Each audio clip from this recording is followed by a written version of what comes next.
I'm Dustin Falcon, the executive chef of Niku Steakhouse here in San Francisco. We are a modern American steakhouse with a focus on Japanese Wagyu, trying to use whole animal as much as we can. First people to import from our butcher shop at Niku. I remember my first bite of A5 back then was at Per Se in New York when I had first started really going out. And as soon as it hit my mouth, you just realize what a special ingredient it is. And I had no idea that, almost probably 13 years later, would I be running a restaurant predominantly focused on that special type of meat. My name is Guy the Butcher. We have the butcher shop by Niku Steakhouse. I've been in this industry since 1984. I'm 50, so 36 years. We provide all the meats and proteins, of course, to the Niku Steakhouse. I am a large fan and user of Japanese A5 Wagyu. They take the beef and elevate it to the next level. Some of the most amazing beef, small production, in my opinion, on planet Earth. This is an A5 brisket, and Chef Dustin is going to be making a wonderful brined pastrami. As I know from Chef Dustin, he definitely wanted to take a little of this silver skin off the bottom so that it is a tender slice, and that's your meat right there. We have this amazing brisket, truly great product, and we're going to start off by making our brine for it. We'll get some water in our pot first. We're going to be using kosher salt, white sugar. We have pink salt here, so this has all the nitrates that's going to keep pastrami pink when you cook it. Our pickling spice here, lots of black pepper, coriander, juniper, a little bit of mace, cinnamon, some bay leaves going in as well. Brown sugar, here we have some honey going in. A little bit of whole garlic here as well. So we're going to bring this up to a boil, cool it down, and then get our brisket in. That's going to go in for a total of 7 days. So this piece has already been brined. And here we have a mixture of black pepper, coriander, brown sugar, salt, and juniper. And this gives you, when you smoke it, just that really beautiful crust.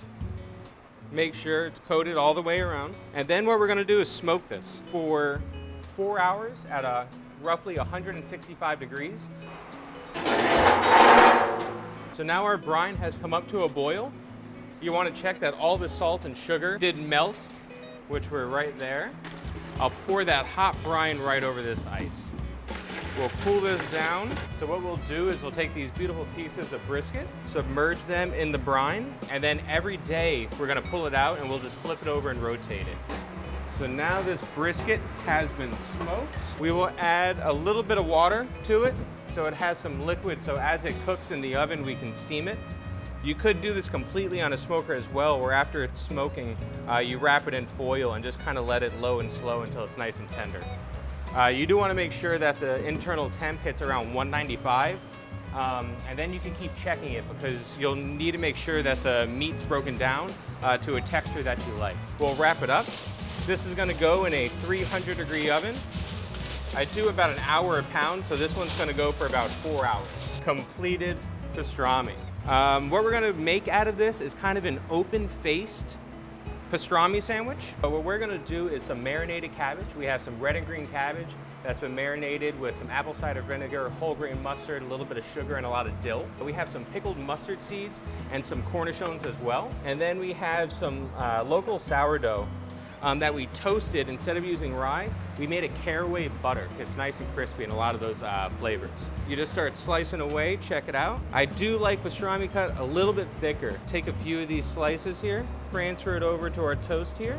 We have a little bit of our marinated cabbage here. We have our take on kind of a Thousand Island that's made with some house pickles here, and then we have some fermented Aleppo chilies that we use to make our hot sauce here in-house. Some pickled mustard seeds. So these I don't overly cook. So the mustard seeds, I just kind of boil them in a pickling liquid. It leaves a little bit of bitterness to it. So it leaves those like tannins that the mustard seeds have. A few slices of cornichon, again for a little brininess. Our take on Thousand Island and some cornichons, all with that beautiful A5 brisket. Once that pastrami is made, you could have it with a baked potato, side of veg. You could really do anything you like with it. classic pastrami is always gonna be brisket. Anytime you're using such a high-end ingredient that costs so much money, you wanna make sure that you're treating it with respect.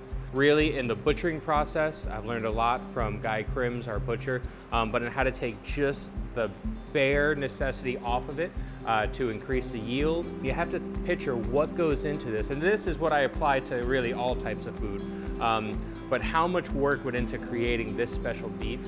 So really cooking it carefully, taking your time with it, focusing on it. Don't worry about rushing, and just really focus on that meat to treat it with the respect it deserves.